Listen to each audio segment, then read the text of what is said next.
Empire 2015. Welcome back to Build Theory. I'm Aurian Archive, and we're picking up on that archery ninjitsu Sentinel. And in the intervening time between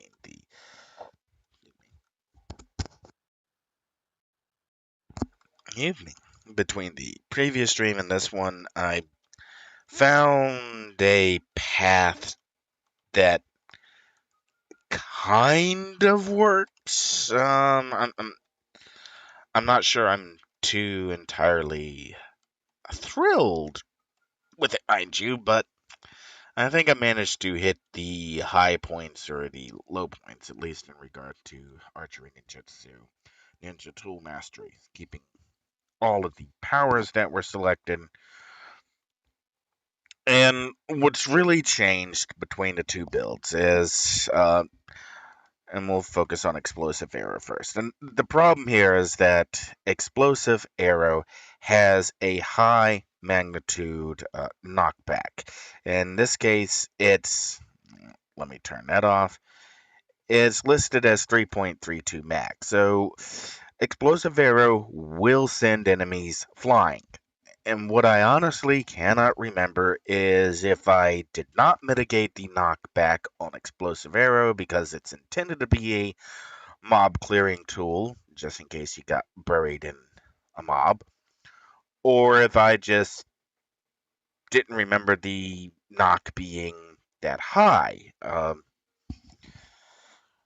Or at least I don't remember it moonshot. I don't remember explosive arrow moonshotting enemies on my archery fire blaster. And I honestly hadn't looked to see if the knock magnitude was the same between both of them. Or if I can't even remember if I had mitigated the knock on my blaster. Probably did. So the first step was to, well, mitigate the knockback. And immediately, uh, there's either sudden acceleration or overwhelming force. Well, in here, I had Superior Frozen Blast for the AoE, high levels of AoE defense that it offers. And after taking, it didn't seem like there were any good paths to. The desired method might be just to take a slot from Superior's Frozen Blast, add a slot to Lotus Drops, which give me the same Defense Fire Cold 2.5 defense AoE, but then I have to free up a slot somewhere else to give a slot for the Lotus Drops. And as I go down, Snapshot is here for the recharge time. Yes, I probably could just take a slot from Snapshot and just say bye-bye to some recharge time. Next option would be Stunning Shot, which, okay, 6 deep on the Sentinel ATO. Well, that's defense energy negative, defense range. So now not only do I have to make up some fire, cold, AoE defense, I've now got to make up range defense as well somewhere. Next up, it's Fistful of Arrows. That's all range defense. Again, there's just not a whole lot of overwhelming force. Gives me some. Hang on, my cat just opened the door.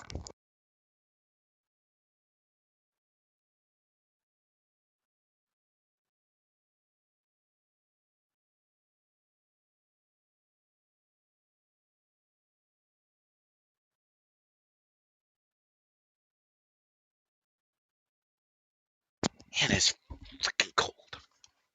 Okay. Alright. Okay, so I was at Fistful of Arrows. Swapping into Overwhelming Force only gives me 1.25% defense ranged, and Fistful of Arrows has a significant amount of 3.13, so almost double the range defense. And looking at the totals, background, I don't have that much clear space on range defense, so now I'm having to find both AoE and range defense. Blazing Arrow, well, that's recharge time. Okay, I could lose some recharge time. Kujin and Sha, well, that's recharge time. Combat Teleport, that's defense for all three, melee, ranged, and AoE. Perfect Shot, which is ranged and fire cold, so, well, can't take it from there. Rain of Arrows, which is recharge. Again, maybe I could sacrifice some recharge, but I'm not really, since it's only 5 slots, I really don't have a slot to grab here. The Sting of the Wasp is for fire cold, AoE, and melee. Yeah, I kind of don't have any room to move there. Blinding Powder, not really a whole lot of room to move there. I mean, I could drop Blinding Powder, and we'll lock that off and look at it. Blinding Powder has a effect time of 11.92 seconds and a recharge of 64.86. And that actually is a preferred option here, is just to drop Blinding Powder and say maybe take combat jumping or take maneuvers, and I could maybe do this without losing. No, if I do, let's skip combat jumping and let's do leadership maneuvers. And we'll take a look at a gambler from Shinobi Iri, and we'll move the proc into the first slot here, and we'll dump that. Slots and enhancements, slots auto arrange all slots. We'll come over to maneuvers, and we'll do defense, and we'll do defense endurance. And there I haven't lost any recharge overall. And this actually does pick me up a little bit of room to play with. And I could actually shift this around a little bit, so that I now have a little bit more of that defensive capability earlier. And or I could make that combat jumping.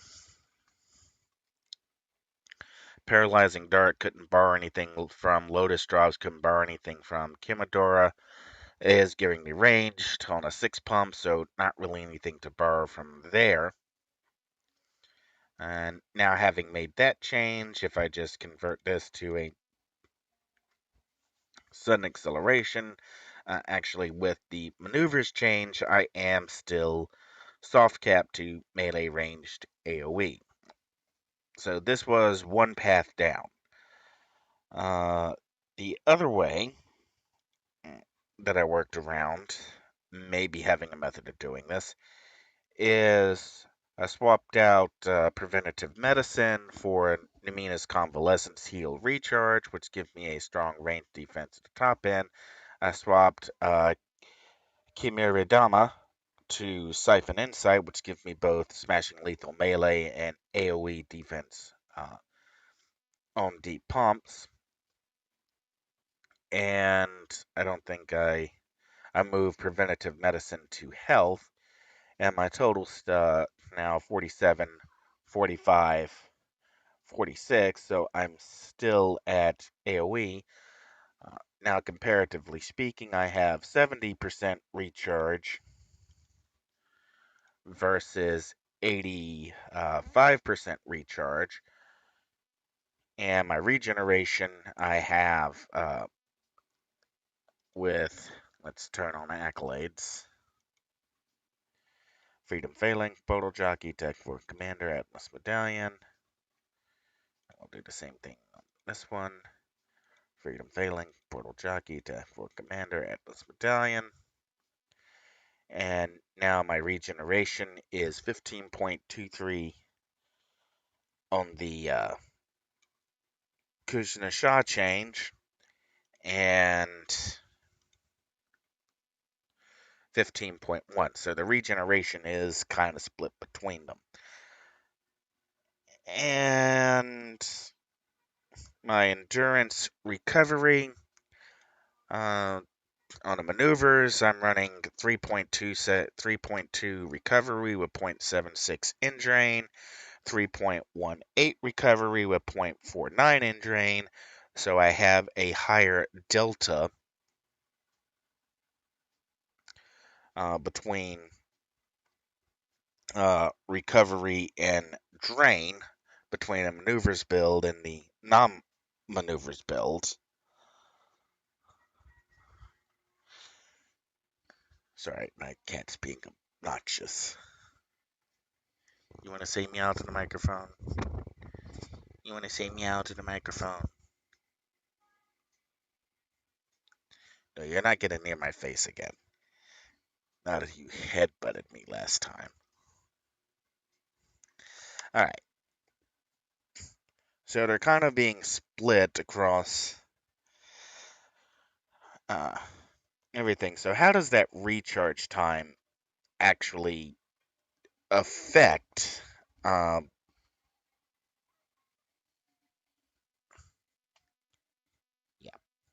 Cat saying I should be paying attention to him.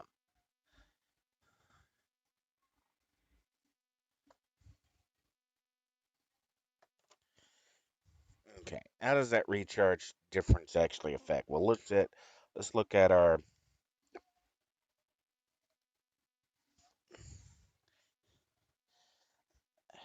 let's lock off Kimura Dharma first and look at that. And Kimura Dharma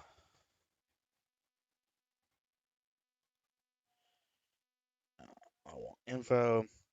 And our base recharge time is 120 seconds, duration 15.4.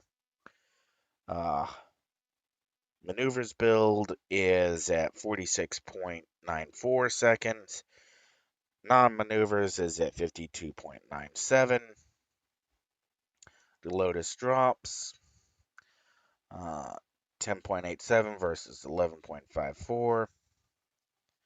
Rain of Arrows 31.86 versus 33.66. So we're looking at so far an average of 2 seconds or so on our 2 to 4 seconds on our longer recharge powers. And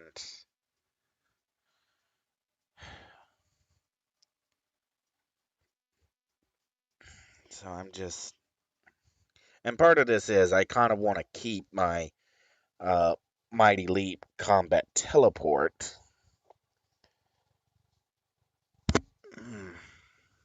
Just